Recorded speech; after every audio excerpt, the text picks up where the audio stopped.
സുഹൃത്തുക്കളെ, ഞാനൊരു 2 ആഴ്ച മുമ്പ് ഒരു വീഡിയോ ഉണ്ടായിരുന്നു.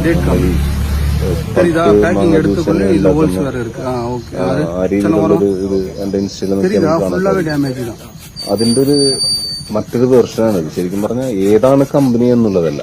ഇപ്പൊ ഫ്രൂട്ടി ആവാം, മായാവാം, ഏത് കമ്പനിയാണെങ്കിലും നമ്മൾ ശ്രദ്ധിക്കേണ്ട ഒരു പ്രധാനപ്പെട്ട കാര്യമാണ്.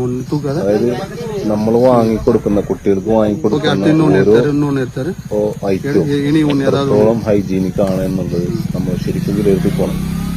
ഇപ്പൊ ഈ കാണുന്നത് കണ്ടില്ലേ നിങ്ങള്, അതായത് എക്സ്പയറി കഴിയാത്തൊരു ഐറ്റമാണ്. അതിന്റെ ടോപ്പ് പൊട്ടിച്ചപ്പോ പൂപ്പിൽ വന്നിട്ട് ആ രീതിയിൽ വളരെ മോശമായിട്ടുള്ള ജ്യൂസ് കുടിക്കുന്ന സമയത്ത് നമ്മൾ അറിയില്ല, കാരണം കുടിച്ചു പോകും. പക്ഷെ നമ്മൾ കുട്ടികൾക്ക് കൊടുക്കുമ്പോൾ എത്രയൊക്കെ അസുഖങ്ങൾ, ഈ ക്യാൻസർ പോലുള്ള അസുഖങ്ങൾ, ഇതുപോലുള്ള പാനീയങ്ങൾ കുടിക്കുമ്പോൾ നിങ്ങൾക്ക് വന്നേക്കാം.